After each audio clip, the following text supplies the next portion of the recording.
and a pretty good even break. Wild Rufo just lost a little bit of ground leaving the stalls, showing very good speed in the center, his tenacity, and also Computer Kid's right up there with them. And on the far side is Win Power on the far side. Elton Ledger's up there too, Lester, Computer Kid, and in the center Dillon now has come to join the leaders. Dillon, Elton Ledger, and over on the far side Win Power. They're being tracked by Computer Kid, Wild Rufo. Dr. Devious is getting into the picture now, but Dillon is the leader as they come down to the 2 furlong pole. It's Dillon now, the clear leader under Alan Munro from Computer Kid, Dr. Devious. Showbrooks putting in around towards the stand side, but Dillon is holding him very cozily at the moment as they race inside the final furlong, and Dillon looks like winning the Coventry as Dr. Devious chases him, but vainly. Dillon is really stretching well and going to win this very comfortably indeed. Dillon is the winner from Dr. Devious and Castadoul as they come to the line. Dillon, Dr. Devious and Castadoul's the 1, 2, 3, and 4 is Computer Kid. Last for the record is Amadeus Ace, and so a very impressive winner indeed. Dillon gets an immediate 100-6 favourite quote for the 2,000 guineas of 1992 from Ladbrokes as the result of the Group 3 Coventry Stakes is number 5, Dillon, owned by Sheikh Fahd Salman, trained by Paul Cole and ridden by Alan Munro. Sangsters, 2-year-olds, have been almost invincible this week, and Dr. Devious was made favourite to continue that run. Here's how they bet on the others. And Dr. Devious headed the market, as John says, at 5 to 4 on. Young Senior 4 to 1, and Jamayil 11 to 2. Combination 8 to 1, Alcoy 14s, and Minstrel's Age was the 33 to 1 outsider.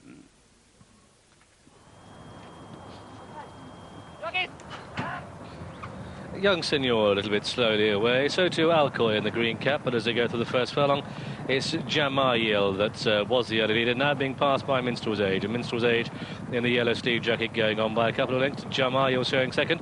Combination in the blue and white taking quite a keen hold on the outside of Dr. Devious, the favourite, a length behind these Young Senior, and Alcoy is the back marker, that's in the green cap, as they level out through the first quarter mile, and Minstrel's Age leading. From Dr. Devious on the outside of him, then the blue and white colours wide of the leading trio is Combination, a length back to Jamayil, and the length behind these comes Young Senior, and they pass the 4, and Alcoy is the back marker. Come down towards the halfway stage, and Minstrel's Age and Dr. Devious, and on the outside Combination, a length behind these Jamayil, followed by Young Senior. Horse with the noseband, getting a bit closer is Young Senior, and Jamayil might be chopped for room as they come down to the 2, and it's Dr. Devious going on one wide of the rail, Combination on the outside in the blue and white hoops, Young Senior in behind them looking for room, Jamayil is looking for room too, and it's a dash to the line now as they come inside the final furlong. Dr. Devious repelling Raiders, but now Young Senior is starting to stretch on the outside, but they're in the 7th furlong. And it's Dr. Devious going on by a length. Dr. Devious from Young Senior, who's closing as the line comes, but Dr. Devious holds him, and at the line Dr. Devious takes it, Young Senior second, Jamayil is third. Under orders, and they're away. A pretty good even break too. My Memoirs on the near side, just about the leader from Furious going well, and over on the far side Governor's Imp. Governor's Imp just about the leader now from on the inside My Memoirs, then Furious. Over on the far side is Made of Gold. Behind them Dr. Devious in 5th. 6 and 7 are Believe in Me and Ernestan as they run downhill.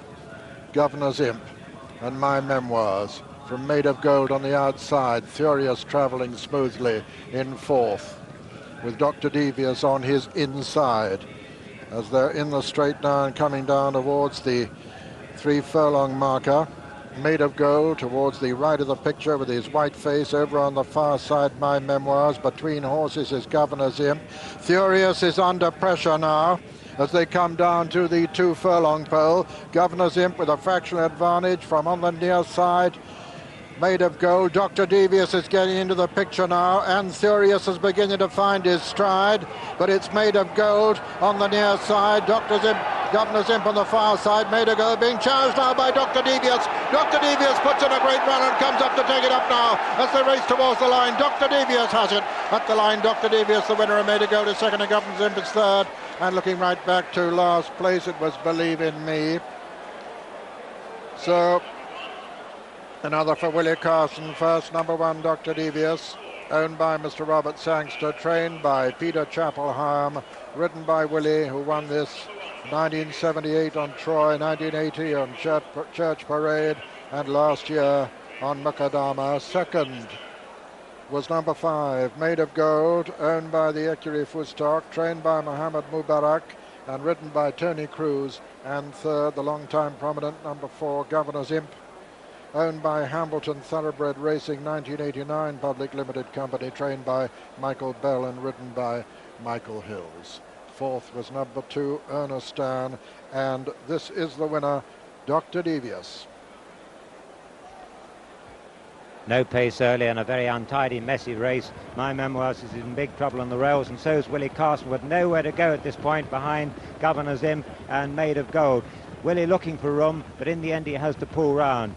Thurios, who had a good position at halfway, just outpaced when they turned the tap on. Now Willie Carson sees daylight. He's able to pull round and quicken past these 2 other horses to win like a really good horse. My Memoirs had a horrible run and he's dropped right out here. Thurios can only run on at 1 pace. He's sure to be better for this experience, but he looks a very immature horse. But look at the acceleration of Dr. Devious, who picks up these 2 and go past them as though they were standing still. This is the July Stakes runner-up, remember, the second horse here, and Dr. Devious has gone and beaten them really well to pay yet another compliment to the season's top hero, Colt Dillon. At the line, Dr. Devious, the comfortable winner, Made of Gold second, Governor's Imp third.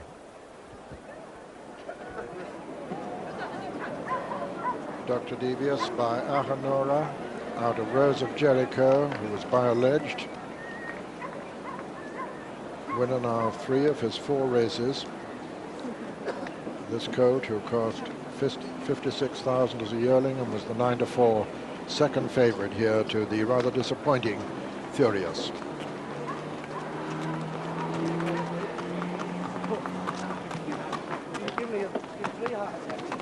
Number 79 of the season for Willie Carson. This certainly one of the most significant races that Dr. Devious' trainer, Peter Chapelham, has won. The distance is 1.5 lengths and 2 lengths. 1.5 lengths and 2 lengths, the official margin. For the winning horse, 1 minute, 28.71 seconds. 1:28.71.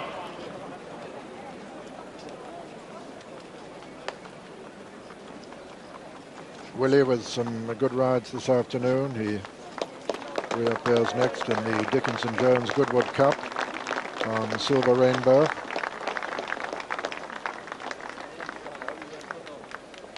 Also rides Takadum in the Schweppes Golden Mile, and Title Roll for Tommy Stack in the King George Sprint. Here now the starting prices on the 17th running of the Lançon-Champagne. First, number 1, Dr. Devious, 9-4. Second, number 5, Made of Gold, 12-1. And third, number 4, Governor's Imp, 50-50-1. 7 round. Yarmouth 215, first race there. First, number 9, Pink and Black, 33-1. Second, number 7, Strange Night, 10-1. And third, number 3, Future's Gift, 8-1.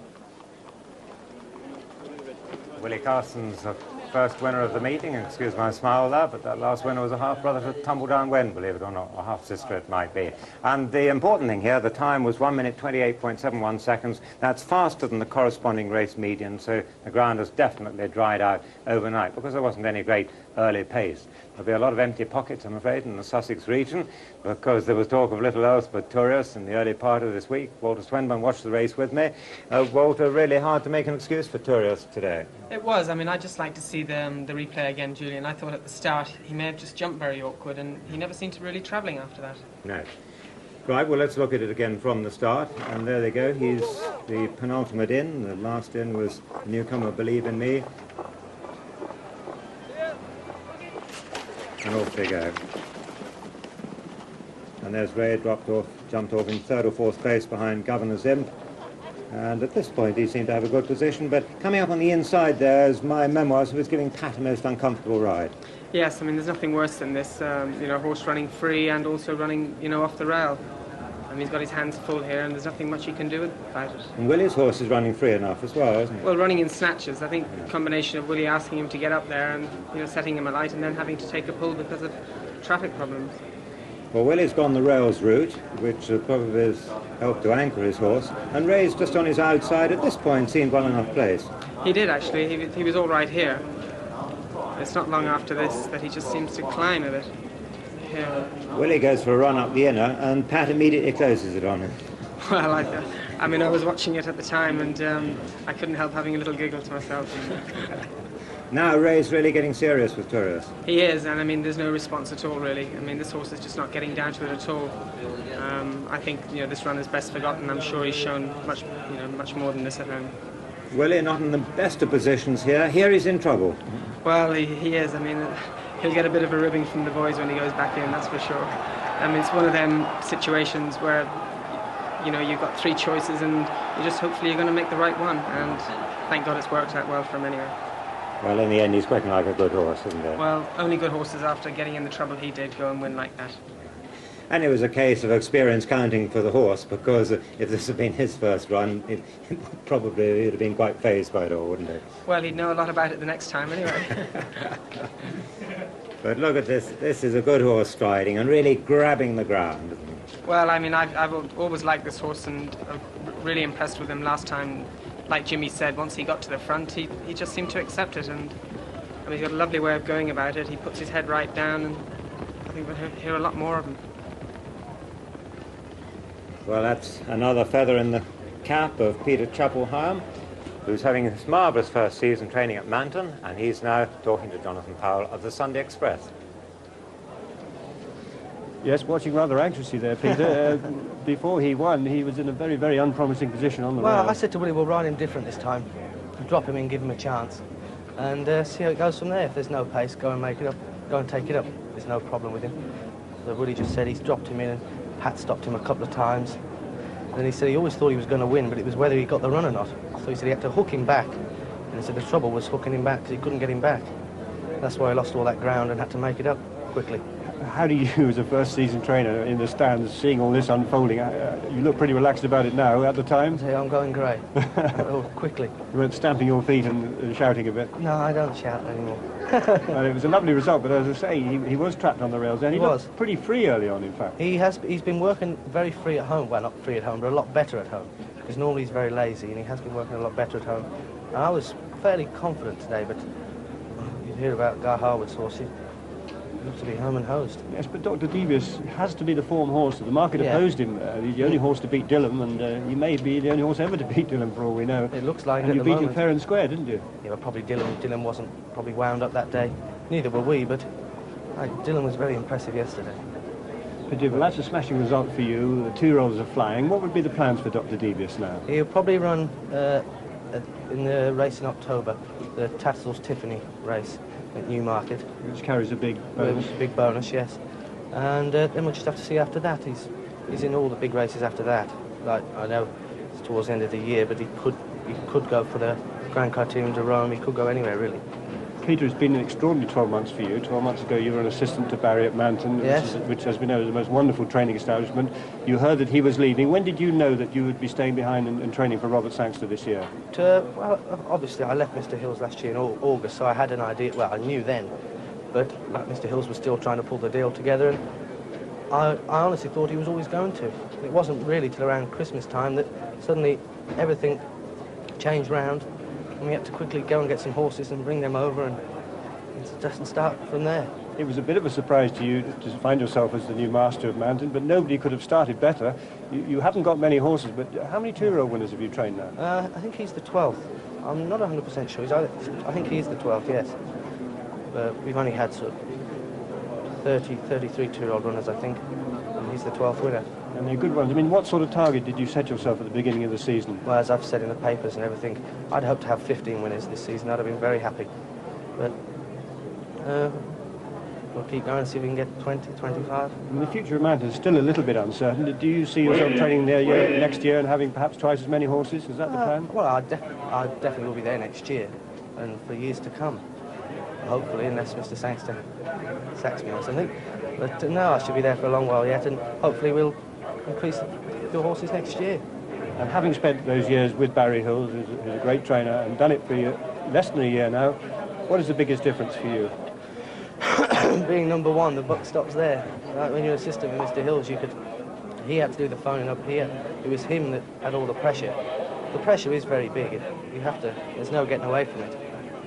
You have to sort of, you're the man now, and you have to accept that, and if anything goes wrong, it's your fault. Peter, you seem to be coping pretty well. Thank you. Many congratulations. Thank you very much. Thank you. Dr. Devious, ridden by Willie Carson. This one now carries the colours of Luciano Gauci. That's red with a white star, yellow sleeves. Number 2, Free Flyer, Tony Cruz. 3, Great Palm, Alan Monroe. Number 4, Pursuit of Love, Pat Heddery. 5, Strong Suit, Bruce Raymond. 6, Thorios, Ray Cochran. Number 7, Tony San wears a white cap. Number 8, Young Senor, John Reed. Tony San ridden by Michael Roberts. And number 9 is Zahi, ridden by Richard Hills. And Zahi 4-1. Young Senor 11-2. Pursuit of Love at 7s, out and 5s. And Thorios an 8-1 chance opened at 13-2. Free Flyer is 25-1. Strong Suit on 33s. And Tony San, the outsider, 100-1. And now we have Dr. Devious at 100-30 and Great Palm at 7-2. They're all quoted for the Three Chimneys Dewhurst Stakes. That's it, Group 1 race here. A lot of prize money on offer, and they break away.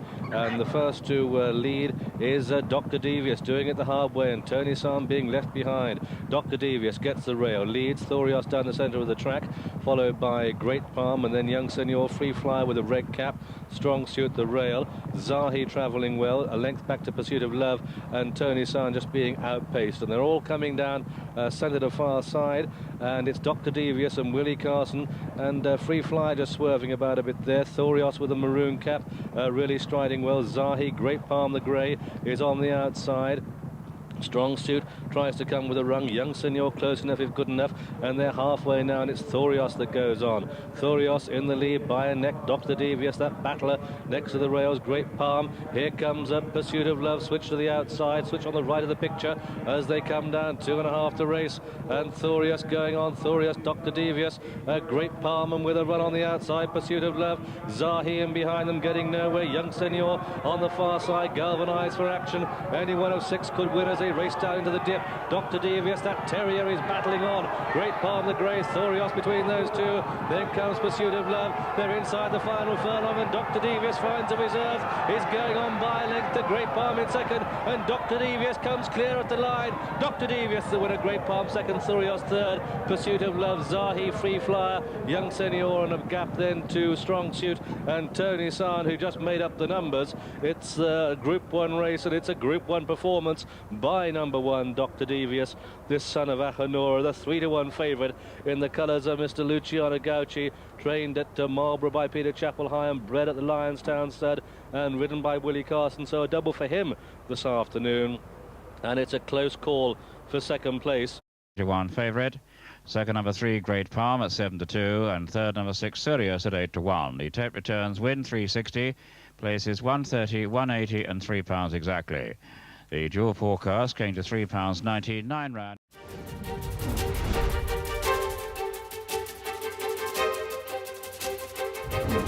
The 1992 Kentucky Derby had arguably the most hyped horse in the history of the Derby, Arazi. Well, the whole key is Arazi, and whether or not he is a wonder horse. Kentucky bred horse, career mostly in France. 1991 Breeders' Cup Juvenile, he dominated. He was still all the buzz because everybody just remembered that powerful move that he had made in the Breeders' Cup as a 2-year-old. Little E.T. was a long shot.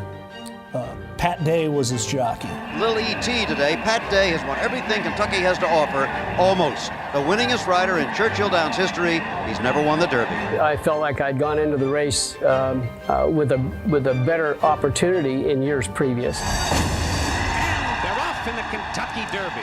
As the race unfolded, Lily T was up underneath of me in hand, just waiting for me to give him the nod to move on. And about that time, a horse called Arazi, he went by me with Patrick Valenzuela in the saddle, and as he went by me, I thought, I'm running for second money. Then comes Lily T. Arazi is now charging up in the middle of the racetrack. Arazi is flying. Here's Arazi again, makes that same move that he had made in the Breeders' Cup and just started passing horses like they were tied to a post. He got about 4 or 5 lengths in front of me and then just stayed there.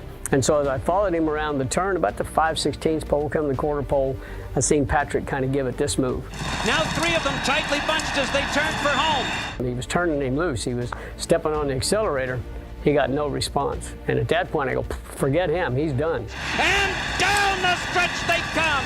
Lily T on the outside with Pat Day takes command. When Lily T and I went past Casual Lies, there was a feeling that started way down deep in the pit of my stomach that just continued to grow with every jump as we neared the finish. Lily T wins the Derby by 1. When we crossed the finish line, I just stood up and just went to screaming, thank you, Jesus. Praise Jesus, hallelujah. All in God's good time. And it was at that moment after the winner's circle ceremony, Pat raised his arms into the air. So I just raised my hands and looked to the heavens, and that was the highlight of my career, winning the Derby. Tremendously blessed to have a statue in the Rose Garden next to Aristides, and with my hands upraised and thanking the Lord. And they have between them an over £1,400,000 in winning place money. Number 1 is Alflora, drawn 11, ridden by Richard Quinn. Number 2, Al Nasser Al Washik, wide at 18. Steve Cawthon looking for his 3rd Derby winner. As 2 is Walter Swinburne. He rides number 3, Assessor. That one's drawn 13. Number 4, Dr. Devious at 4 is the man of John Reed. And number 5, Great Palm at 14, ridden by Alan Munro. Next is number 6, Labilio at 9, Richard Hills. Number 7, Mutaram at 16, Willie Carson. And Willie Carson looking for his 4th Derby winner. Number 8, Ninja Dancer at 8, Michael Hills. Number 9, Paradise Navy at 6, George Duffield. Number 10, Pollen Count at 17, Frankie Dettori having his 1st Derby ride. Number 11, Rainbow Corner at 3, Pat Edery looking for his 4th Derby winner. Then number 12, Rodrigo de Triano at 19, widest of all, ridden by Lester Piggott looking for his 10th. Number 13, Silver Wisp at 5, Paul Edery. Number 14, St. Jovite at 2, ridden by Christy Roach, looking for his 2nd Derby winner. Number 15, Thorios at 7 is ridden by Michael Roberts. Number 16, Twist and Turn at 10 is ridden by Michael Kinane. Number 17, Well Saddled at 1 by John Williams. Number 18, Young Freeman at 12, Bruce Raymond. And number 19, Young Senior at 15, ridden by Ray Cochran, who's already had a Derby winner.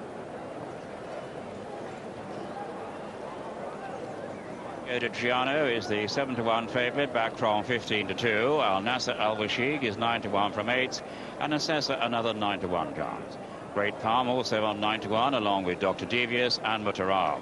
Rainbow Corner is on 10, Silver Whisper 12-to-1, Pollen Count 14-to-1, along with St. Jovite. And Twist and Turn is also at 14s. Young Senior 25-to-1, Thorios on 50s. Young Freeman is 66-to-1 from 50-to-1. Ninja Dancer 100-to-1. Alflora 150. Well Saddled at 200-to-1. Labilio 250. And Paradise Navy, the outsider, 300-to-1.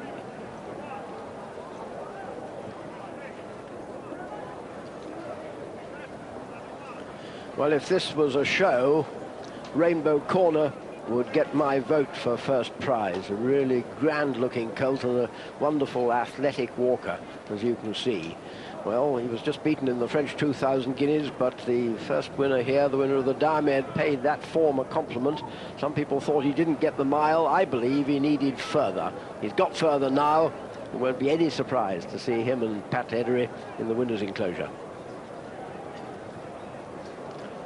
Only 2 of these horses have won at 1.5 miles or anywhere near it, and Assessor is one of them. What's more, he won it at Lingfield, so we know he can come downhill and round a left-hand bend.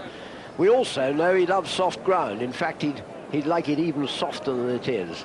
Nevertheless, he's in tremendous form, and so's Richard Hannon's stable. And Pollen counts something of a late entry here, although he was entered. He was set to run in France in the French Derby. He's got outstanding form, and he's got every chance. He's one of the two best looking horses in the paddock. The other one of John Gosden's horses, Mutarm, to me, those two stood out just a little bit above the others. Julius Cecil's first Derby run, an injured dancer, and would, for that reason alone, would be one of the most popular winners possible, but not, I'm afraid, one of the likeliest. He wasn't a bad 2-year-old, but Jern made him look pretty slow at Goodwood last month. We've had half a dozen favourites for the Derby so far. Rodrigo was favourite last time we looked. It's not a question that he won't get the trip, it's a question of whether he's as good over 1.5 miles as he's been over a mile. And until he proves that he doesn't get the trip, then I think you should give him the benefit of the doubt. He certainly looks smashing, John, doesn't he? Jockeys aren't always right, so don't necessarily be put off by Steve Cawthon's decision to ride Al Nasser Al Washiq instead of this fellow. Tristan Turns won both his races this year. He only beat young Seigneur, not by far, but this wouldn't be the first time Michael Kinnan has taken someone's ride and become a super sub. Well, this is only the second horse. This is the birthday present horse. The second horse ever to run in both the Derby and the Derby. He was 7th in Kentucky alongside Orazi, but it would be a tremendous feat of resilience if he can come back across the Atlantic and win this. But I hope he'll do it.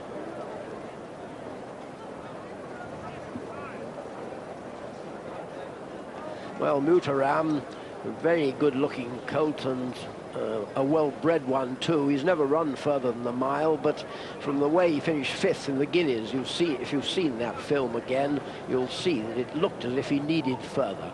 The rain was no help, but Mutarram's bred to stay. Willie Carson on top, perfectly possible winner.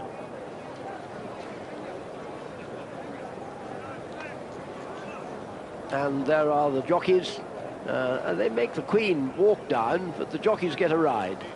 They, no doubt, they wouldn't want to get their feet wet. I don't know what they're waiting for, but there they are at any rate.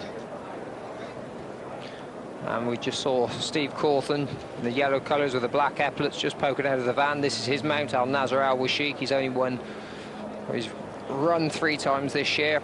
He won first time up. He also was very impressive in the Dante. Disappointed for some reason in the Guineas. He didn't look particularly well before, and that day he looks really well this afternoon and has every chance.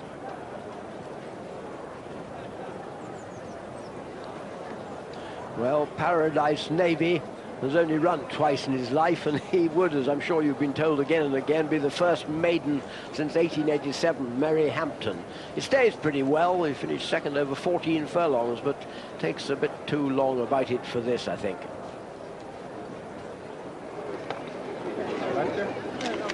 And there they are, Leicester and Pat Heddery leading the jockeys into the parade ring. Gives a smile, Willie. Steve Cawthon stopped to sign an autograph. That was Christy Roach. And this is the one they all come to see. And, oh, what a roar that'd be if only Rodrigo could stay. I don't think I've ever seen Leicester smiling as much as he has this afternoon. Probably when you get to his age, if you can't relax and enjoy things, I suppose you're never going to. Mind you, he always has relaxed on Derby Day, John. What's marvellous, Bruff and I were saying, there's absolutely no doubt about his bottle, is there? Oh, none whatsoever. I mean, I watched him go around Catterick or somewhere the other day, and he was on the inside, rock hard ground, and there was a lot of jockeys, a quarter of his age, who certainly think about going around the inside round Catterick. And it's a real testament to his courage. Just really does enjoy the game. Smiling there. John Reed on his right.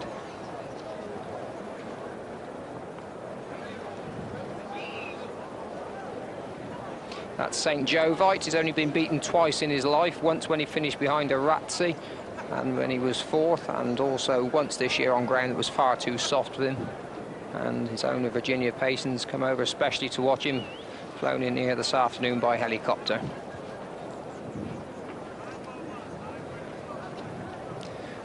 Here's number 1, Al Flora. He's the biggest horse in the field. He's even bigger than Great Palm, and he also is improving. Didn't think that he really got into the race when he ran in the Dante, but he is a big horse. He's one of 3 Clive Britton runners, and probably got as good a chance as any.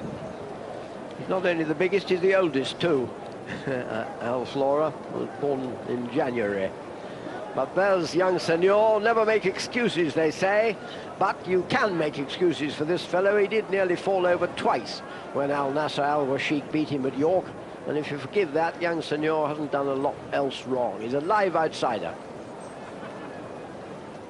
Jeff Ragg's horse is running in tremendous form at the moment.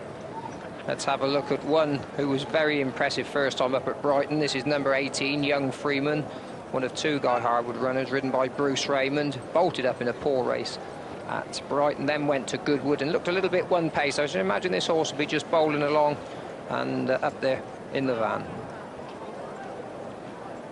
Silver Wisp, easily the heaviest horse in the field. He really is a solid looking individual, this. He wouldn't look out of place walking around the paddock at Cheltenham, and even then there'd be quite a few that look lighter, but he is a lovely looking horse, this. Got a really nice character, trained locally here by Jeff Lewis at Epsom, and ran a smashing race in the Guineas. Well, there's well saddled, and as I read in one paper, well saddled since he's trained by David Ellsworth is just about all he will be, all you can say about him. It's not fair, really. Well saddled is beautifully bred. He's only run twice in his life, one as a 2-year-old, and was then 5th in a handicap the other day. That does make him a serious outsider. Well, I certainly won't fall over backwards if he wins, because he is a very nice looking horse. He's running over 1.5 miles, which he's bred to get. And he's out of a dam Ukraine girl who won the French Guineas. Jock is beginning to get mounted now. There's one who's another live outsider. Guy Harwood said he thought the ground was going to be plenty soft enough for Thorius. This horse ran a smashing race in the Dewhurst after a long layoff behind Dr. Devious and Great Palm. Had 1 run, finished 7th in the Guineas so far this year. He said he's never had a horse better in his life. Guy Harwood, who was so unlucky with Dancing Brave, no man deserves to win a derby more on that account at any rate. And he's got the right man in the saddle, John. Michael Roberts having a tremendous year. He's only 2 winners behind Pat Edry at the moment. He's on the 47 winner mark. Well, I must say, I said Rainbow Corner would get first prize if it was a show. This is a pretty good looking horse too, isn't he? Well, we've looked at 2 of Clive Britton's horses. Here's the 3rd. This is Labilio, who improved when he stepped up to 1.5 miles last time. He's certainly going to get the trip, but whether he's fast enough to lay up with them, only time will tell. And there they come, back to the stands, the royal party, led by the Queen and Captain MacDonald Buchanan. Princess Alexandra in blue. As I say, I'm not quite sure why they made to walk. It's a long walk down to the paddock, but here's another full show of betting from John Tyrrell. Thank you, John. And Rodrigo Di Triano, the 7-to-1 favourite. Al Nasser Al Washiq 9-to-1, as is Assessor and Great Palm, together with Dr. Devious and Mutaram. Rainbow Corner 10-to-1. Silver Wisp is 12-to-1. Pollen Count on 14s, together with St. Jovite, as indeed is Twist and Turn. Young Senor 25s, Thrios 50-to-1, and Young Freeman is 66s from 50s. Ninja Dancer 100-to-1, Our Flora 150s. Well saddled another 150-to-1 chance. Labilio 250-to-1, and Paradise Navy, the extreme outsider, at 300-to-1. All quoted for the Ever Ready Derby. And that outsider, Paradise Navy, the last maiden to win was 105 years ago, has been backed at 500 to 1 into 300 to 1. But I say backed 15, 10ers, 5ers, that sort of bet. Now, this is the quietest Derby betting market I can remember. And there's hardly any moves right round the ring. You can't see the punters diving into the bookmakers. And Ladbrokes, the magic sign, is shoring up the price of Rodrigo de Triano. And that's why it'll go off favourite, 7 to 1. Any bookmaker who goes bigger, the magic sign goes in for it.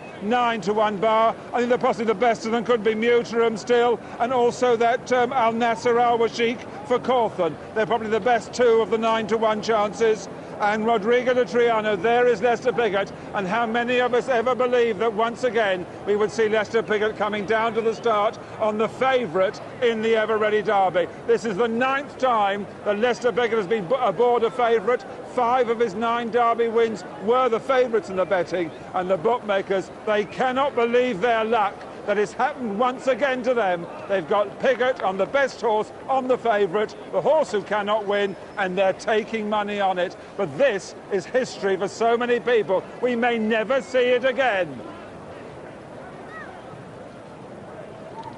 So the runners come out. There's Al Flora, ridden by Richard Quinn.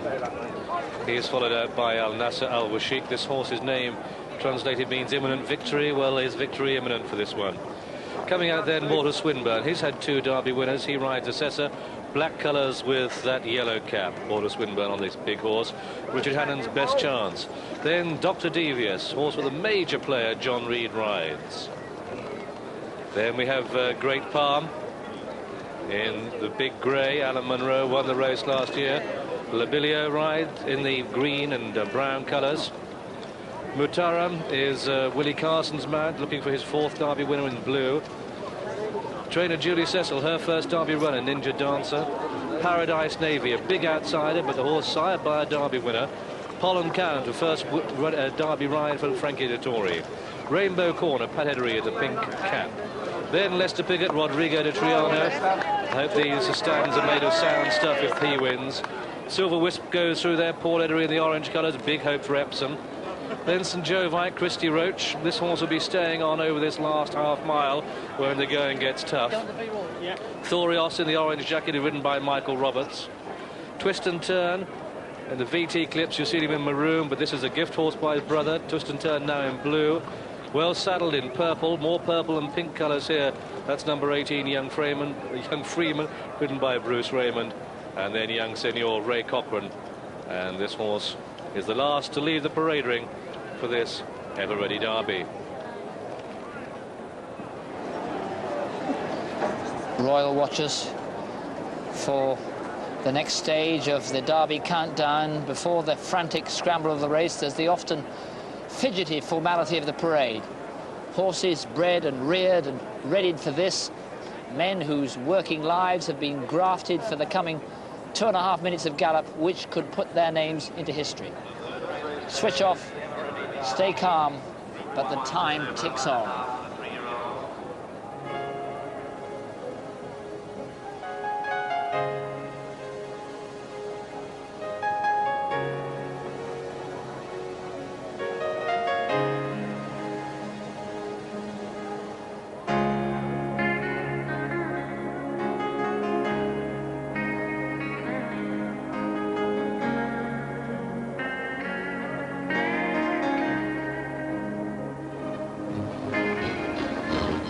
Up to Tottenham Corner, and it's Peterborough out ahead now. Happy Night second. Gulfstream, Khaled, Kivalar, and Fast and Fair, all still well in the running.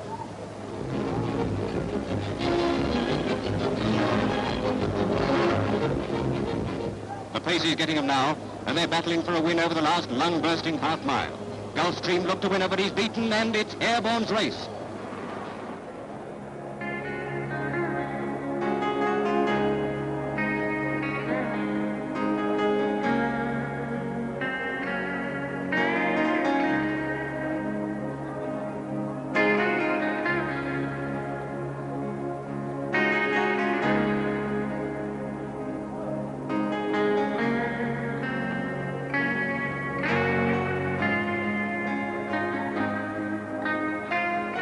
There's not a half to go. It's I Say, the leader over on the far rail. I Say from T-Bird. Those two have gone away from Nick Sars out first. Heather Court challenging strongest. Then Cambridge and Cumbermore inside the last one now. And the favourite T-Bird has come on to take the lead with 100 yards to go. T-Bird going right away in tremendous style. He's winning very, very easily. Heather Court running on to take second place. At the moment, T-Bird the winner. Heather Court second. I Say third.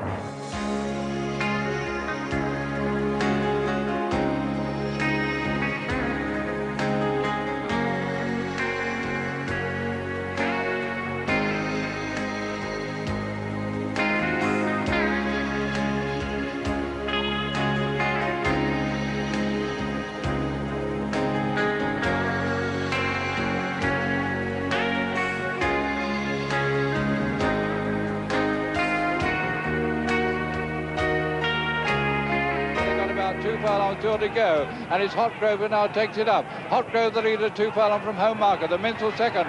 Russian Groom is third. Then after leading 3, make it run towards the outside Monseigneur. $1 Million Man now dropping back. They run now towards the final furlong. It's Willie Carlton, Hotgrove. Lester Pickett on the Minstrel. That's the leading 2. Russian Groom not going to make it as they come now inside the final furlong. It's Lester Pickett on the near side of the Minstrel. Hotgrove on the far side. It's between these two. It's going to be true. The Minstrel on the near side, just the winner.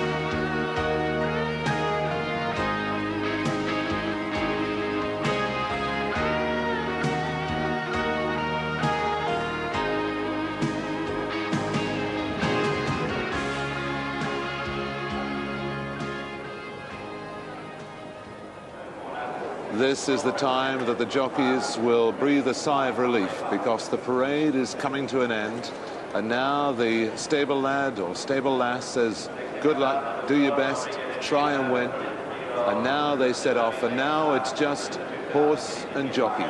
The 19 of them begin to file past, and now they can get a feel of their horse for the very first time. Feel out how he strides down.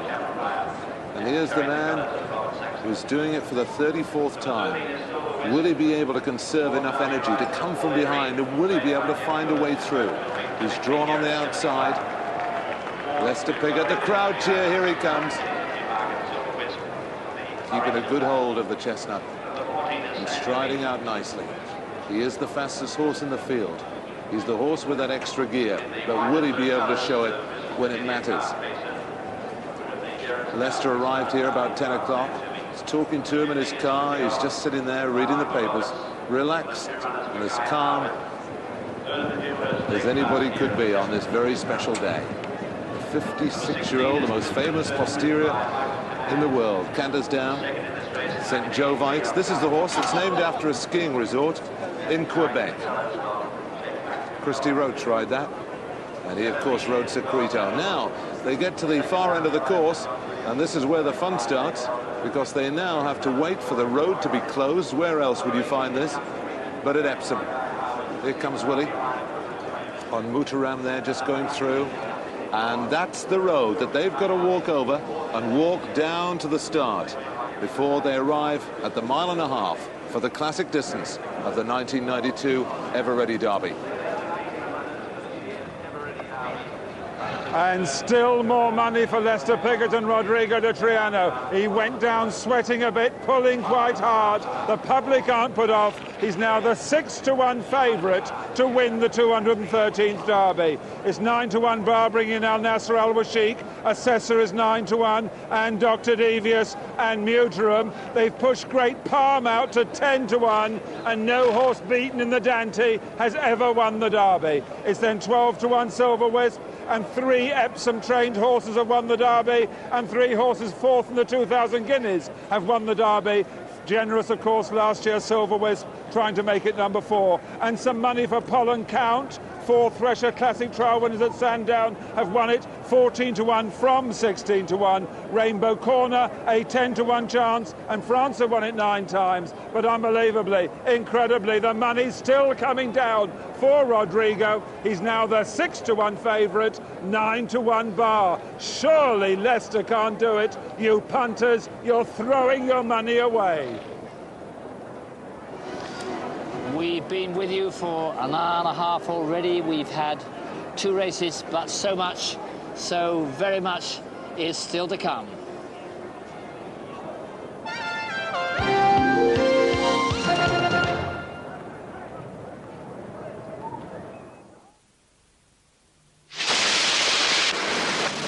Don't trouble yourself, madame. I'll deal with it. Hello, do you come out on bank holiday? Ah. All under control here, nothing to worry about. What about calling talking pages? This is not the time calling total strangers. If you need something quickly, call Talking Pages. Hello, talking pages? Ah, I wonder if you could help. Yes, we have 3 plumbers in your area who have an emergency service. Is he all right? Yes, he's just looking for the fish. Call Talking Pages on 071 600 9000 and we'll do the searching for you. The new Peugeot 106, already voted small hatchback of the year. The legendary Peugeot 205, over 4 million customers know why. And the remarkable Peugeot 405, with its unique ICD road handling system. All part of the winning formula from Peugeot, which is why the Lion continues to go from strength to strength.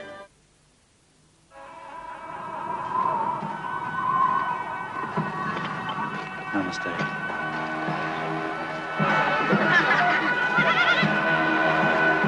You know, sometimes I think I could really do with a cool, creamy-headed draft bitter, just like you get in a pub. So I have one.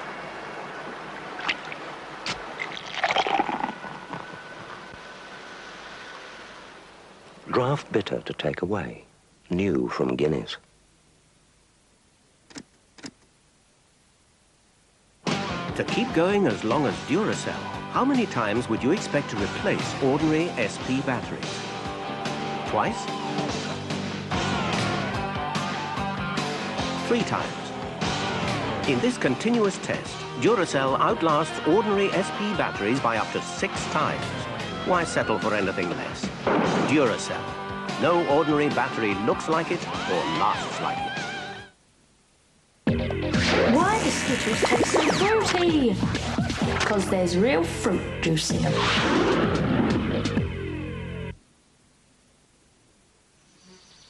There was a little girl who had a little curl right in the middle of her forehead. And when she was good, she was very, very good. But when she was bad, she was horrid. Horribly good colour from New Gold 2, Kodak's best ever colour film. Kodak, the colour of life.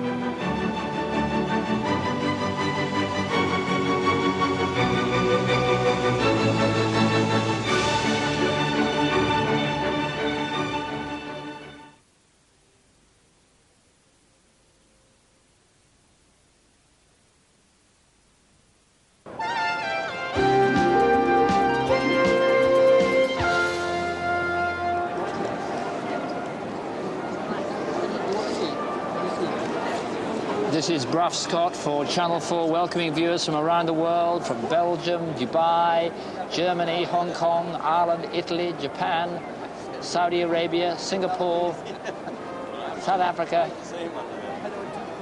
Spain, and indeed Trinidad. All over the world, I know you're seeing this live on the big screens in Sha Tin, Happy Valley in Hong Kong, and a tremendously complicated, complex derby is about to be unravelled in just 2.5 minutes of galloping up that steep, sharp, uphill slope, right-handed to begin with, then the sweeping left-hander, the 100-foot descent, and the long haul, 4-furlong run home towards the most important winning post in racing.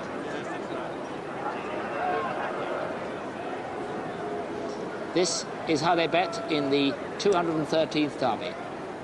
And Rodrigo de Triano is the 13-2 favourite. Dr. Devious 17-2. Al Nasser Al Rashfiq at 9-1. Assessor also 9-1, together with Mutaram. Great Palm is 10-1, along with Rainbow Corner. Silver Whiz 11s. Pollen Count 14s, together with St. Jovite.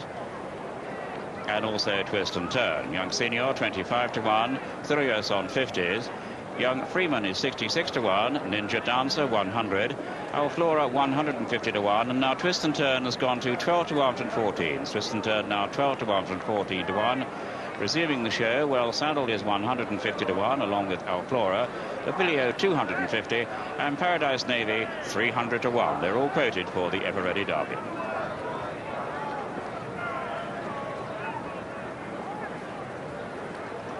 Mutaram temporarily dismounted by Willie Carson, one of the strongest and best-looking colts in this field, and one of the best bred too, bred certainly to stay by the dual arc winner alleged out of a Northern Lancer mare.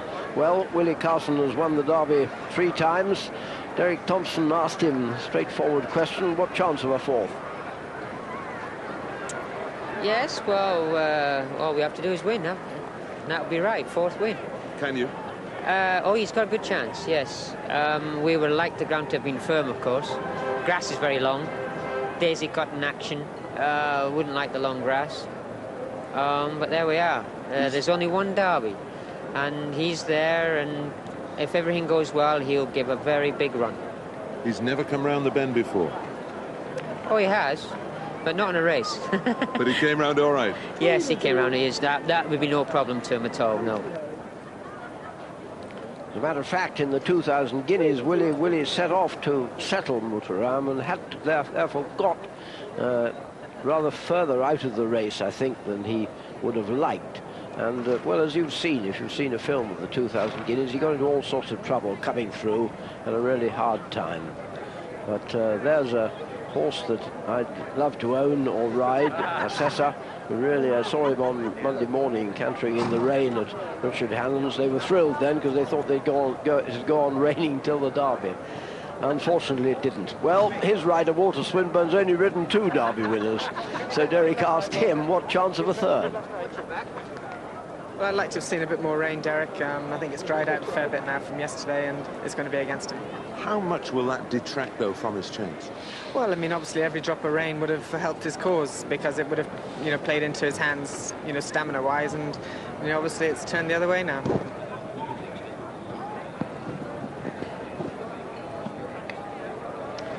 Now then, the tactical problem, or one of the tactical problems, there are no out-and-out pacemakers in this field. Who do you think will make the running, John? Well, there'll be 3 or 4, I'd say, that are liable to be up there, if not making a run in. Young Freeman, certainly one who I would have imagined would be up there. And others to go along. Certainly Great Palm, you heard Paul Cole saying earlier, he's not going to do anything particularly quickly. And Assessor, they know this horse gets the trip, and at Lingfield he was just taken off his feet a little bit early, I could imagine. That at a stall 13, he'll be trying to get a decent position. I'm sure they'll go a reasonable gallop anyway. What do you think of Leicester's draw? He actually said in his interview that he didn't think much of the draw. I wouldn't have thought that a draw on the outside would be any handicap to him. Well, I think as they come up the straight, certainly the further you are off the rails, the ground is going to be that much better because it's sloping down towards the rails. And it's just a question of really getting this horse settled, because he can pull quite hard in a race. I think Leicester's first and foremost job will be to get the horse relaxed, get him settled, and then I'm sure he'll have a position close enough. He's got plenty of speed to be able to take the position wherever he wants to when he's got him as relaxed as he wants to. And that's a question of whether he can produce that turn of speed that we've seen in both of the last guineas, produced that at the end of this race. And I know somebody was saying that after watching him in Ireland that he wouldn't have gone another yard quicker or another yard. Well, you wouldn't have expected him to. He was quick enough past very quick horses, and certainly I don't think that you can crab him until he shows that he doesn't get the trip. Talking of pacemaking, here's a fascinating character, because Al Nasser Al-Washiq, having been held up in the Guineas and ran very disappointingly, made all the running in the Dante at York. Now we got a possible drama here, because not for the first time in his life, young Senor is playing up about going into the stalls. I do hope that the strategy of twisting him round with the blinkers on will succeed in getting him in. We hope. I think he looks to be moving forward. Oh, dear, he just had bad luck. He just nudged the gate with his shoulder and therefore knew that he was near the stalls. And that was a piece of bad luck. Also doesn't help, there's quite a few people down there shouting, and I'm sure they'll just let the horse walk round and just calm down a little bit before they have another go with him. A lot of crowd, and they don't realise that, of course, it upsets these horses, noise, and as soon as he just bumped his shoulder on the stalls gate, heard the cheer going up, and obviously upset himself. Go on, old fella. Hope that he does go in. He's certainly got a chance. Go on. Oh, dear, oh dear. More in than out. He's quite a big, thick horse. There's not that much room for him inside the stalls. And that's often the cause of incipient claustrophobia, I suppose you could call it. Horses just don't like the feeling of being shut in to a small space. Might just be that they'll leave him, just let him settle down for a while. Once a few more have gone in, maybe he'll just go in quietly. He's got himself into a little bit of a stew. They've just taken the hood off of him. Ray Cochrane's just put his feet back in the irons. I expect to just let him walk around quietly, just to settle down. And some bookmakers are offering double carpet, 33-1 against the recalcitrant young Senor. Now, the professionals in racing, the hard nuts, those who know the game, won't have Rodrigo de Triano on their minds. And some bookmakers are trying to push it out to 7-1, but generally 13-2. The public are on Rodrigo. The pros don't want to know. Now, second best clearly is now Dr. Devious, who's come in from 10-1, 8-1 second favourite, and 21 of the last 29 derbies have gone to the first or second favourite. It's their 9-1 Al Nasser Al-Washiq, and that's strongest of the three now, with 9 Assessor and Mutrum and 10 Rainbow Corner. But Rodrigo, 13-2 for Pickett.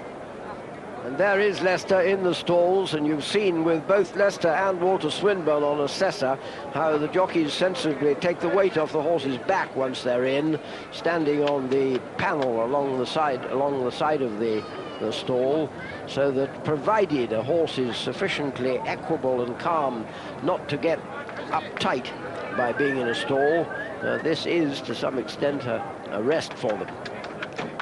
150-1 El Flora, 9-1 Al Nasser, Al Assessor, 8 to Devious, 10 Great Palm, 250 is Lobilio, 9 is Mutaram, 100-1 Ninja Dancer, 300-1 Paradise Navy, Holland Count 12s, Rainbow Corner 10, 13-2 favourite. They're not taking much notice of John McCririck and his can't win.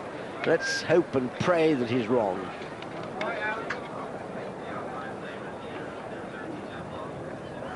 Well, Graham, I can't remember how many derbies you've called, but this must be one of the least predictable. In terms of tactics and in terms of result, in both instances, it's very difficult to sort out. You'd expect to see the guaranteed stayers, and there aren't many of those about in this race. Pollen Count and arguably Saint-Jovite, the two to go in. Here's young to make the pace. Young Senor being given another chance into stall 15. The others are lined up: Mutaram, Willie Carson on the striped cap, Great Palm in the green cap and Leicester there in the spotted cap on the outside.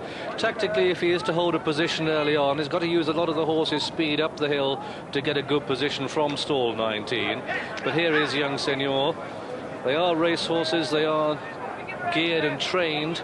Rodrigo Triano at 13-2, Dr. Devious at 15-2. So Peter Chapel-Hyam with the first two, and they're going without Young Senor. An announcement on that will follow, and it's Pollencount and Rodrigo de Triano just trails early on. Pollencount and Twist and Turn are the first two to show, with Alflora up with the pace, and then just in behind these Al Nasser Al Washiq. And now Leicester's got Rodrigo de Triano tucked in behind them, but the pace doesn't look to be that strong, and it's Pollencount sharing the running. Pollencount doing the work with Twist and Turn and Dr. Devious. And St. Jovite pressing there for 4, a line of 4. Then comes Great Palm with Rainbow Corner the rail in 6, followed by Alflora 7, and then Thorios, followed by Ninja Dancer, and then comes Al Nasser Al Washiq. And Assessor is dropping out to be last at this stage. Rodrigo de Triano in the spotted colours, spotted cap colours on the outside of the pack, and they go through the first half mile.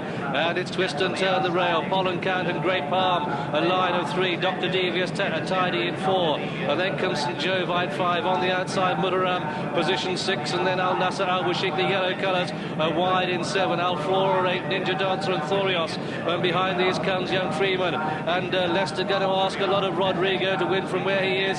He's at the back of the pack with Labilio and well saddled, Assessor hard ridden, and Paradise Navy only the other ones behind. But Mr. Ice Cool has yet to ask his horse to quicken, and they come past the halfway stage, and it's Twist and Turn the leader. Twist and Turn from Pollencount on the outside, and then Great Palm is 3rd with St. Jovite 4 and Dr. Devious racing 5, and Leicester starting his move on Rodrigo de Triano. Al Nasser Al Washiq is making ground too as they begin the descent to Tattenham Corner. And it's Twist and Turn leading from Great Palm on the outside, and Leicester and Rodrigo de Triano. There's a big gap behind the main bunch. He's heading those trailers as they turn for home. Not going to win. It's Twist and Turn, Great Palm, Dr. Devious, and then behind these St. Jovite, followed by Alflora. Mutaram is making ground. Here comes Silver Wisp, the horse with the big white face. Al Nasser Al Washiq with a big run too. Just over 2 furlongs to go, and it's Twist and Turn pressed by Dr. Devious in the pale colours on the outside. Then St. Jovite and Mutaram, and Al Nasser Al Washiq, and Silver Wisp is continuing to eat up ground as Dr. Devious goes for home. Just over a furlong to go. It's Dr. Devious in the lead. St. Jovite, Silver Wisp pressing 2nd and 3rd, but it's Dr. Devious in the lead as they race up towards the line. Dr. Devious cleared by 3, Silver Wisp and St. Jovite having their battle for places, but the derby goes to Dr. Devious with St. Jovite 2nd, and then Silver Wisp 3rd, and Mutaram 4, and then Twist and Turn and Alflora, Al Nasser Al Washiq, and then Great Palm, and then Rodrigo de Triano and Rainbow Corner and Thorios, and behind these well saddled and Assessor and Paradise Navy and Pollencount and Labilio and Ninja Dancer, and last to finish was Young Freeman. And so victory in this, the Ever Ready Derby, goes to horse number 4, Dr. Devious. This birthday present running in the colours of Mr. Sidney Craig, trained by Peter Chapel-Hyam, so he had the 1st and 2nd in the betting, and he's had the winner home here in number 4, Dr. Devious. The 2nd horse home is number 14, St. Jovite. 3rd horse home is Silver Wisp. 4th horse home is Mutaram. That's the 1, 2, 3, 4 in the 1992 running of the Ever Ready Derby. Victory for Dr. Devious and John Reed and Peter Chapel-Hyam. On this horse that went over to America, Peter Chapel-Hyam was so disappointed with the performance of the horse in the race, but there's a photo for 2nd place with, on the far side, St. Jovite or Saint Jovite, and sharing that photo for 2nd and 3rd is number 13, Silver Wisp. He's clear of Mutaram. But John Reed has landed the day. There he is in those light blue colours. John Reed on his 8th Derby ride. The previous best he's been was 4th on Sir Harry Lewis back in 1987. But it's Dr. Devious, this horse that travelled to America to go and contest the Kentucky Derby, has come back to take the Derby, the Ever Ready Derby. John Reed going for home, and on the line, he's going to get there. On the line, he is the winner. John Reed, a man in form. And amazing to think, as his arm punches the air, he's got a few days to spend the money, because tomorrow he starts a suspension.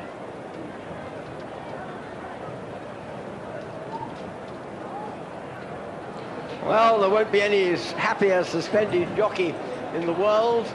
What a wonderful triumph of resilience for the horse.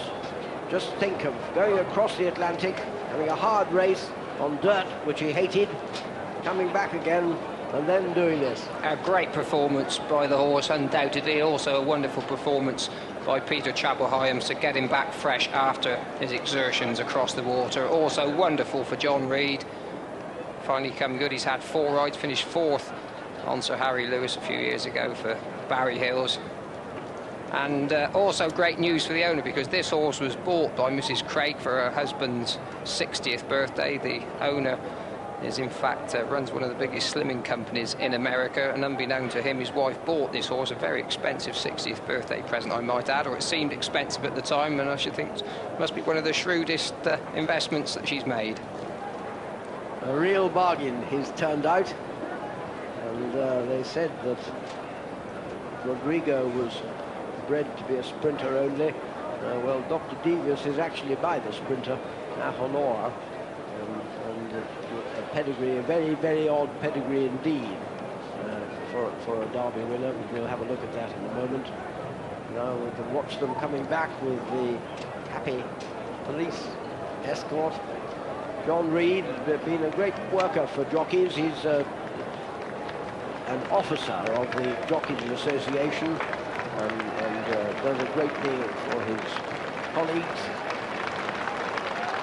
Changed hands twice in the last year, this horse. He was originally sold by Robert Sangster to an Italian,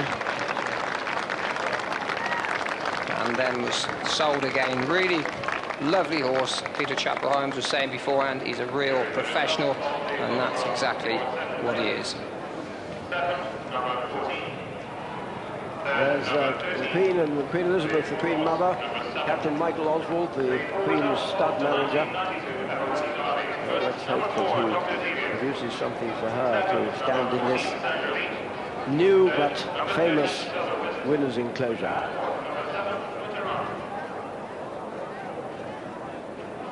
And Dr. Devious returned the 8-1 second favourite. So for the 22nd time in the last 30 years, the Ever-Ready Derby winner has been either first or second favourite. Back down from 10-1, Dr. Devious. The second, Ireland St. Jovite, a 14-1 chance. The third, Silver Wisp for Jeff Lewis and the locals, returned at 11-1. Muterum was fourth at 9-1. They sent off the hopeless staying case Rodrigo de Triano, 13-2 favourite. Never had a chance of giving Lester Biggott a 10th Derby. But here the winner, Dr. Devious, the second classic for John Reid. He won the 1,000 guineas with On the House 10 years ago. The delighted connections there. The dollars came in for it from America, 10-1 to return 8-1. Dr. Devious.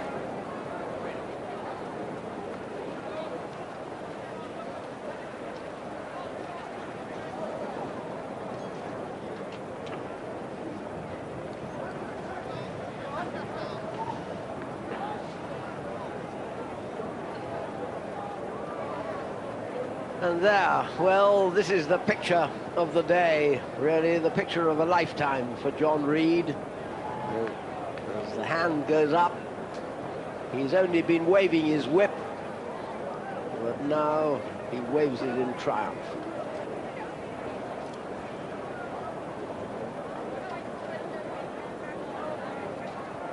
Let's see how Dr. Devious came through. He's never been out of the first half dozen the whole way. Great Palm is in front, I beg your pardon, Twist and Turn is in front of St. Jovite and Great Palm, but it's now that John Reid launches his challenge. Yeah, he's always just sitting, waiting for a toe. They've only just got to the 2 furlong marker. There's a long way to go up this hill now. But this horse, he's in unknown territory because it's a trip that he hasn't run over before. John Reid's just given him a couple of cracks just to keep him going about his work. And now Silver Wisp was running on really well on the left in the orange colours. and it's between him and the Irish runner, St. Jovite. They fight out the finish for second place, but this horse, Dr. Devious, he was the best two-year-old that ran, I thought, last year, and he's come right back to form, and he's run really quite nicely in the end.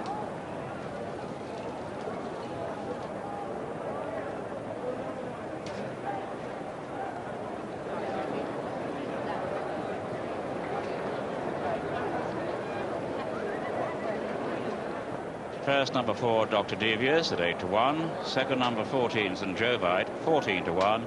And third number 13, Silver Whist, returned at 11-1. Number 12, Rodrigo de Triano, was the 13-2 favourite. And non-runner was number 19. The tape returns: win £8.10, places 270, 450 and £2.40. The dual forecast came to £82.80 and 18 rand.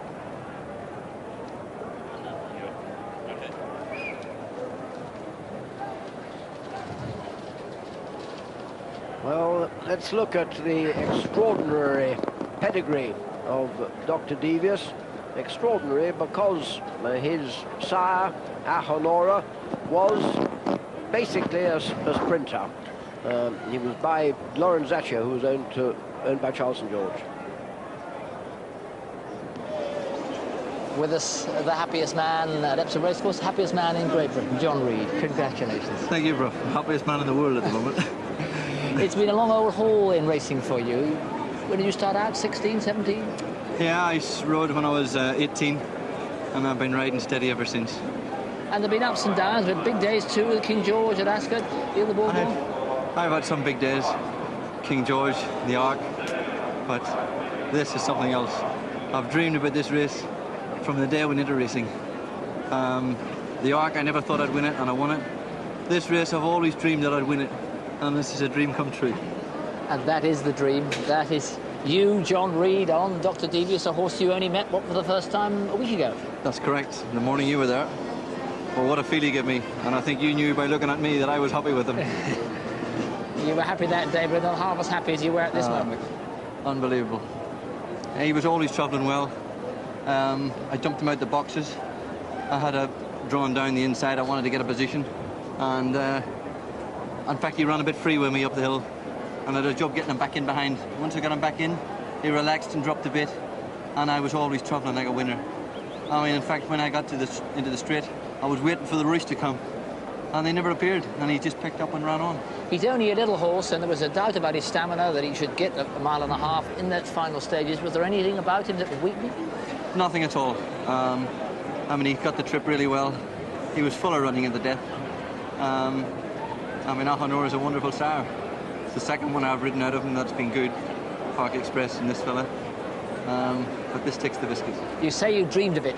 A furlong and a half out, did he hear the noise? How much was it a private thing then, or was it all hell breaking loose? It was all down to him and me, and he wasn't taking a blind bit of notice of anybody, and neither was I. He's a marvellous horse. They were all working behind you, and all your years have gone into that job. Yeah, this is what matters. This was the big race, and it was my first chance ever to ride a Derby winner. And, I mean, he's done it in great style. A tremendous, tough little horse. And I want to thank Peter Choppelheims for giving me the ride on it. I mean, he rang me up, asked me to ride it, and I was chuffed to bits. And I would like to thank him for standing by me and putting me on the horse. Thank you. Tremendous. Thank you. Your Majesty, ladies and gentlemen, we are live now on the winner's rostrum for the 1992 Ever-Ready Derby, and with me is the winning owner, Mr. Sidney Craig, who's making his first visit here from the United States of America. And first of all, congratulations, Sidney, but tell us, how did you come to get hold of Dr. Devious? Well, believe it or not, it was a birthday present for my 60th birthday. And Jenny surprised me and said, you've got a horse that's going to win the Kentucky Derby. In fact, it was one of the few nights we ever had a big fight. Why was that? Well, when I found out what she paid for the horse. And how much was that? It was $2.5 million. Wow. Jenny, what was the reaction when you told him how much it cost? Well, he said, you must be mad. And I said, no, I want to just express to you what I feel on your 60th birthday, and I wanted the best. And so we got the best horse available. Absolutely fantastic. Now, and now she gave me a capital gain. What more can you do after this? What are you going to give her as a present back? Well, I'm working on it. Her birthday's coming up, and I've always been able to upstage her, but I'm going to have a hard time this year. Let's have a chat with the man who trained the winner, Peter Chappell-Hyam. Peter, as John Reed comes forward, Peter Chappell-Hyam, 29 years of age. Absolutely incredible. Now, Peter, did you expect this one, or was it Rodrigo? Come on. In all fairness, I thought if Rodrigo got the trip, he would win. I've been saying that for a long while. And but I did warn you all, don't forget the doctor. There's only 2 Group 1 winners in this race. Dr. Devious and Rodrigo de Triana. The rest weren't good enough to win Group 1 races. I'm not being nasty about any other horse in the race, but all I can say is don't forget Rodrigo, he'll be back. But what about Dr. Devious, and what about yourself? You've only been training for 2 years. Some guys go 50 years without even having a Derby runner. You've won it in your 2nd season. Well, I've been lucky, haven't I? I've been very lucky. I've got a horse like that there. Dr. Devious is the toughest horse you'd ever want to meet. No horse has ever run the Kentucky Derby and run the English Derby, let alone win it. And that horse is something else. Right? But I'm not taking anything away from the other horse. He's won 2 classics, Rodrigo, and this horse has won 1. He's got 1 more to catch him up yet. I think he might do it. Congratulations on a fine training performance. Now we have the presentation. Gentlemen, the chairman, Sir Evelyn de Rothschild, and directors of United Racecourses wish to take this opportunity of thanking British Ever Ready and extend a warm welcome to Sir Gordon White, the chairman of Hanson Industries, who will now present the trophies. Here to receive his trophy, the rider of the winner, John Reed.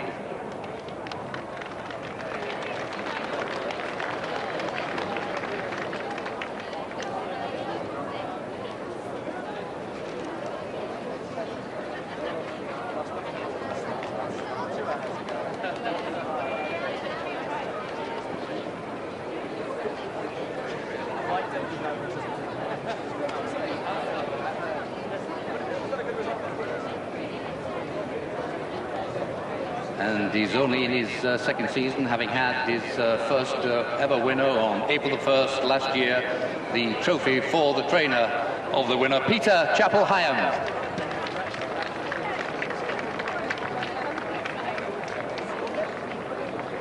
And now the presentation of the trophy for the Ever Ready Derby, received by the owner of Dr. Devious. He joins us from California today, Mr. Sidney Craig.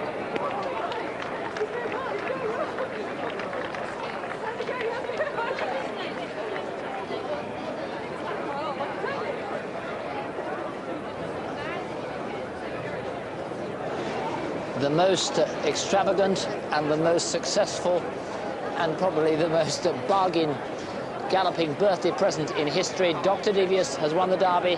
Stay with us.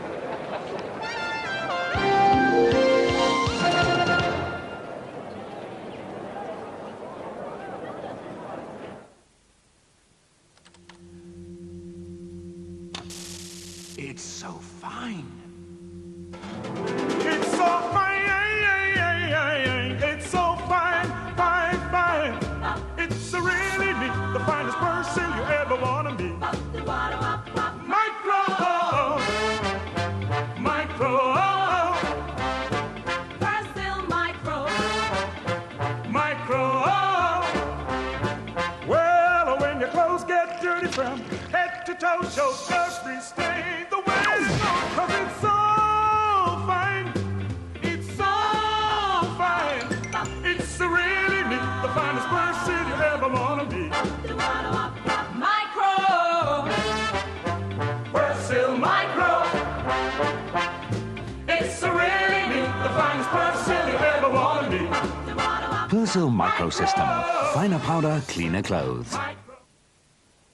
Every year, lives are wiped out by reckless car thieves. Make sure your car is secure. What Lotto, football fans. Yes, this really is the official England soccer squad for the official European Championships. And this is the team's official snack food, your one and only Mars bar. But just what makes Mars taste so special? Well, cue the ingredients sequence. Is it the milk, the glucose, the malt, or the thick chocolate? Whatever it is, it's obviously going down very well with the fellas here. And when they get to Sweden, they'll be brimming, not to say chock full, of confidence. Chris Wood, you a fan of alternative comedy? I can take it or leave it, Dan. Who says footballers can't ad-lib? On to Europe, England, or as they say in Sweden, skaboodle, poodle, poodle, poodle, poodle.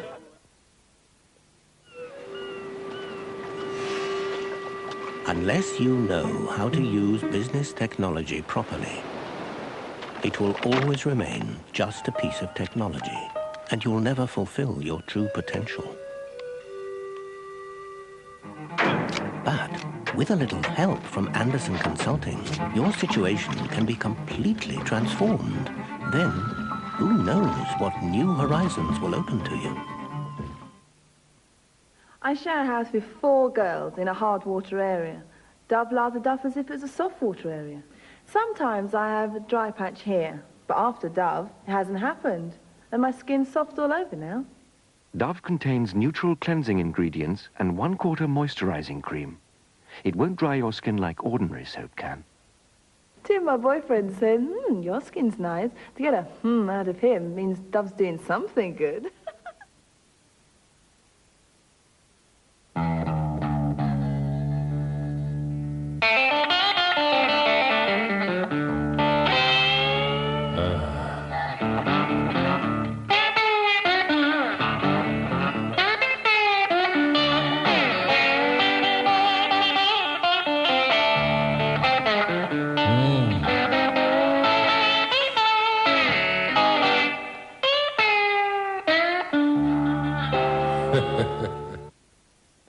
Comfort now has a special non-drip cap to help stop dribbles.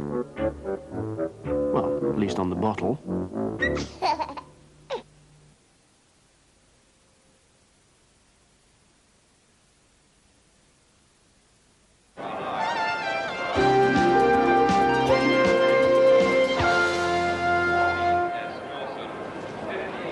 Well, Dr. Devious joins some of the greatest of all Derby winners because he's only the 13th horse to win the Dewhurst Stakes at Newmarket as a 2-year-old and come on to win the Derby. And listen to some of the names that he joins, like the Minstrel, Grundy, Millreef and Nijinsky in the 70s, Crapello and Pinzer in the 50s and Hyperion in the 30s. They are outstanding ever-ready Derby winners. If you look at the second horse, that's St. Jovite. Well, Ireland have been second before with like Law Society in 85, El Grand Signor and Carlingford Castle earlier in the 80s, Dickens Hill in 79 and Meadow Court in 65. But the bookmakers report that the places were particularly good for them, St. Jovite and Silver Wisp, and though it was 8-1 second favourite Dr. Devious, as long as Rodrigo de Triana was beaten, it was a great result for the bookmakers. And looking at the unplaced Rodrigo, poor soul is the 110th 2,000 guineas winner to fail in the Derby out of 145 to try, and Al Nasser Al Washik,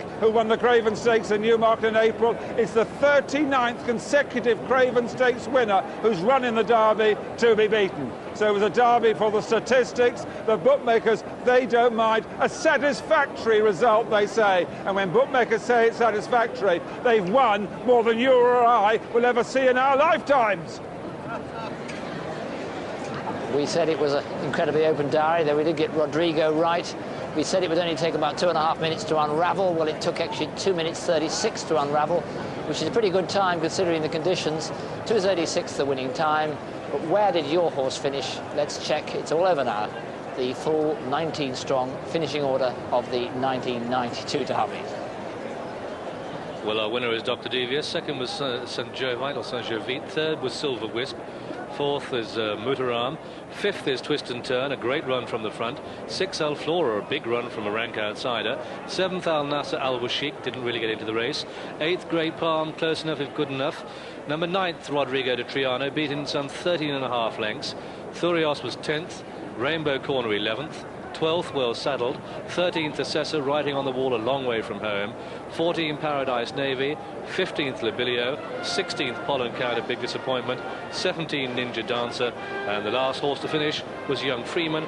Young Senor didn't go into the stalls. Here's Paul Edery, second on Most Welcome in 87, third this year on Silver Wisp. He's run a great race, but how do you feel? Dealing flat as well? Well, yeah, he ran a great race. He didn't help me much all the way around. I thought he travelled a lot better than what he did. You were a long way back when early on, I remember. Yeah, I couldn't really keep my place very well. But you know, it's the first time he's been in a field of that size, and you know, it's a bit daunting for him today, really. He's a huge, big, heavy horse, isn't he? How did he handle it? Well, he seemed to handle it okay. No complaints there, and he picked up well. And it's just when I changed my whip from my left to my right, he just ducked across a little bit. He just looks around a lot. Do you think he would have been second but for that? Well, I've only got beat a short head. I just think it was very, you know. And Paul, all Epsom rooting for you and a lot of local support. Did you get any sense of that when you're down at the start, because they're quite a lot of local boys? Yeah, I mean, it's the first time, you know, that Epsom has really had a live chance. And, you know, he hasn't disgraced anybody. He's run a great race, and we can't be disappointed. No doubt he'll win us a nice race before the end of the season. Well, you'll get in the old brothers Richard boots soon. It's second and third. Thanks very much. Hope so. Let's have another look at Dr. Devious's extraordinary pedigree, and it is extraordinary because Ahonora, who sadly is the late Ahonora, is one of the stallions responsible for these runners who's dead. He won the Stewards' Cup and the York Sprint Championship himself, but he has sired a 2,000 guineas winner. He is the sire, of course, of Richard Shannon's Don't Forget Me. There's a happy picture of him in his prime, Ahonora. And he was by Lorenzaccio, who won the Champion Stakes for the late Charles St. George, beating Nijinsky, of course, at the end of that great horse's career. But, as you see, Ahonora, a really lovely chestnut, and his son takes after him in the speed department and has far more stamina, although, of course, Ahonora was never asked to run a mile and a half, but who would have thought that Dr. Devious would get it, and every yard of it, as well as he did.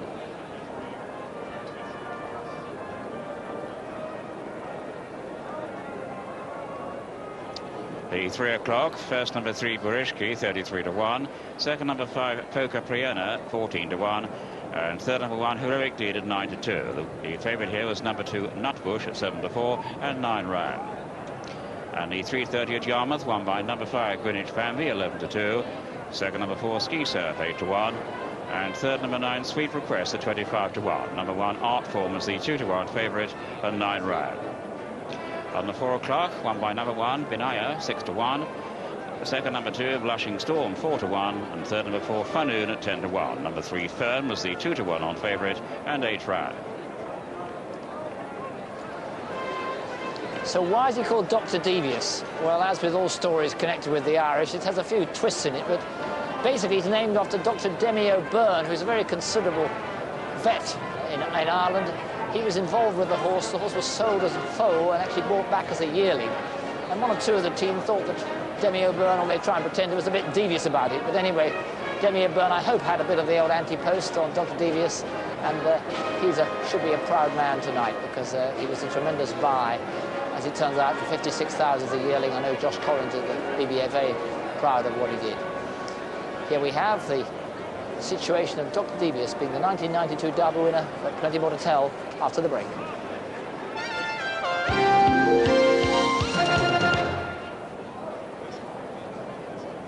To Derby, and let's start with what Lester Piggott told us on Rodrigo de Triano, and whatever way you look at it, he was very, very disappointing. This is what Lester told me when he came in. He didn't handle the track at all and was never closer than at the finish. He was a bit disappointed. The horse never really got going. He didn't handle the track at all and could never get there. Rather a shame for followers of Rodrigo, but let's not forget that Peter Chappelheim told us he'll be back to fight another day. And what about Walter Swinburne on the very strongly fancied Assessor, whose price shortened dramatically over the past few days, but who finished well beaten today? Well, Walter, who's won the Derby twice on Shergar and Sharastani, said as he came in he was flattened twice on the far side, but that's only because he was never travelling. Walter slightly disappointed, but I think he knew before the race that the ground had firmed up too much for him. And what about the ever-popular Willie Carson? 3 winners in the Derby, and he had been very bullish about the chances of Moutaram before the race, and he ran a fine race to finish 4th, but as Willie said, he wasn't fast enough.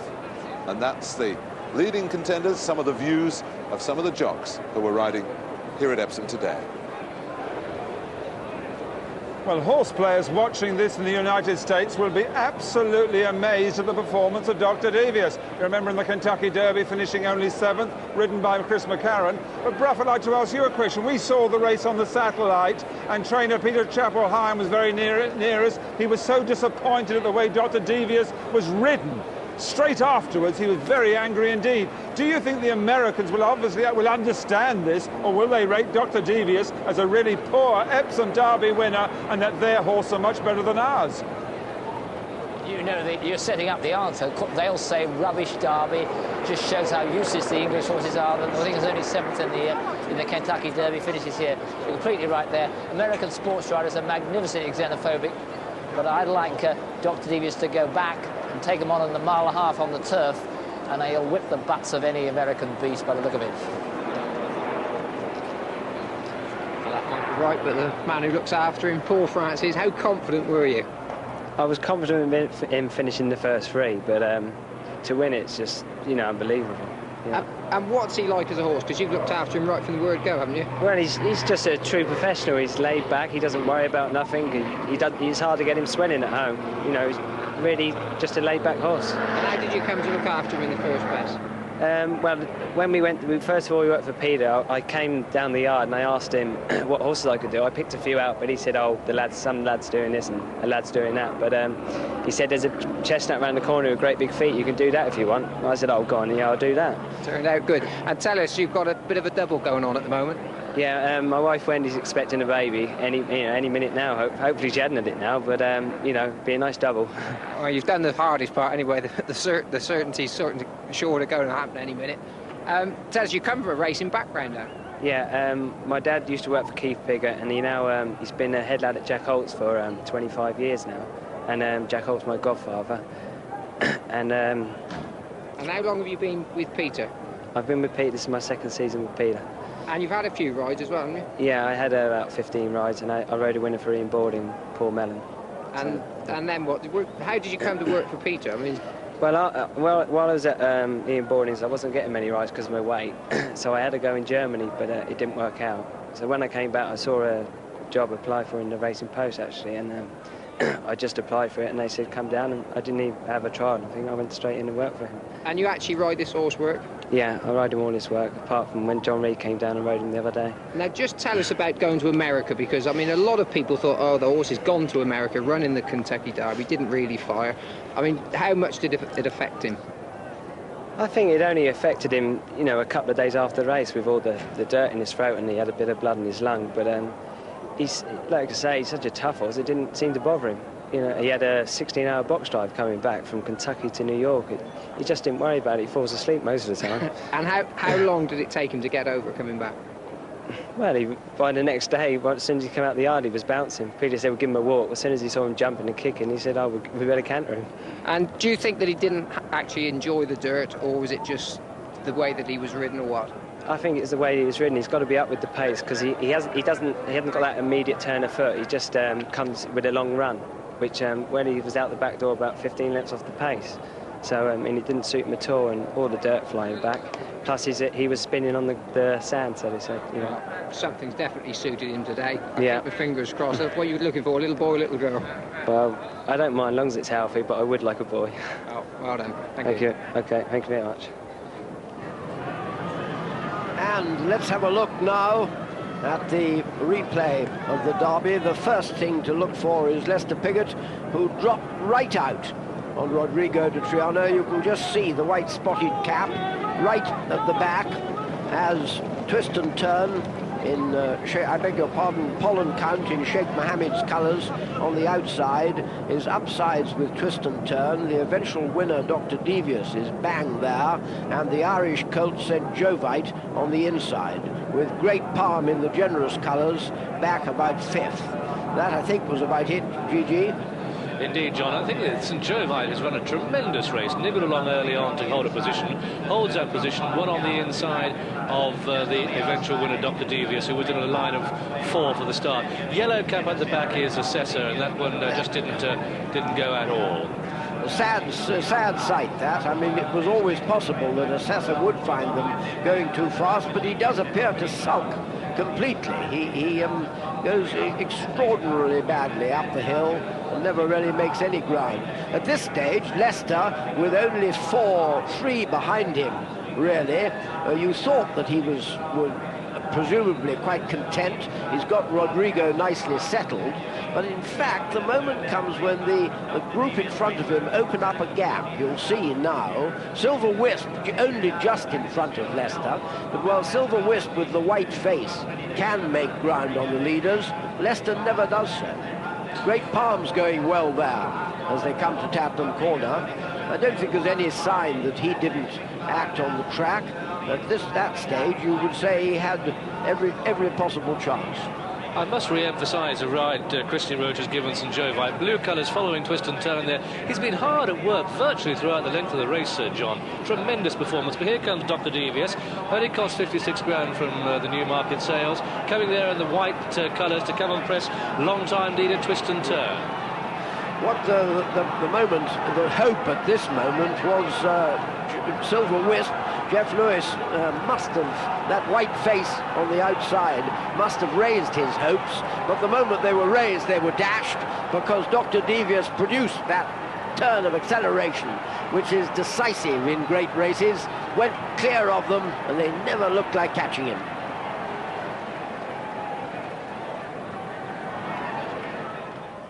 Dr. Devious, number 6 in the light colours.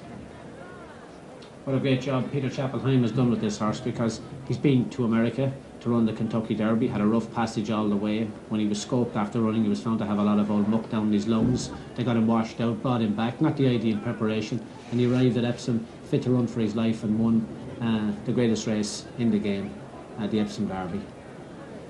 And if he doesn't manage to win another race like that, that's one thing you can never take from him. He's a hell of a good horse, he's a tough horse, consistent horse. And it's nice to see him win such a big prize. Nice to see John Reid too, because John is from the north of Ireland, very good rider, and it was nice to see him. An ambition, I think, for every flat jockey is to win the Epsom Derby. John has won many a good race, but I think that'll always be a prize he'll cherish till the day he dies. 7-4 on St. Jovite, Sanjavit. 7-2 is Dr. Devious. 4-1 now Kuyonga. 10-1 Great Palm, opened at 8s. 50-1 Alflora, 100-1 Malvernico, 200s the pacemakers Magic Car and Dowland.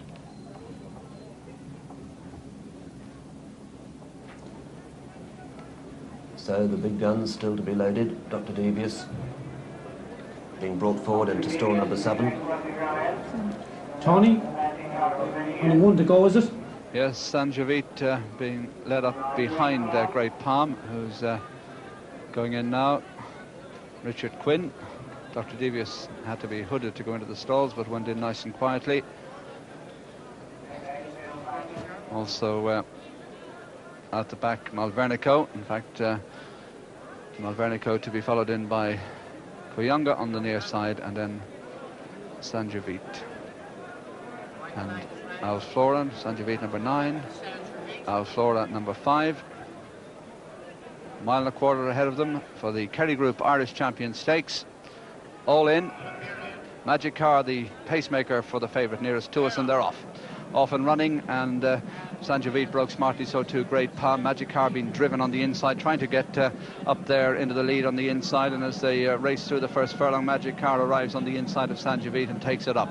Malvernico out wide, Great Palm close up, and then Dowland with Kuyonga on the inside. Dr. Devious last but one on the back marker is Alflora as they complete the first quarter mile, and Magic Car in the lead by 3/4 of a length from Sanjavit. The same margin to Great Palm in the green colours in third.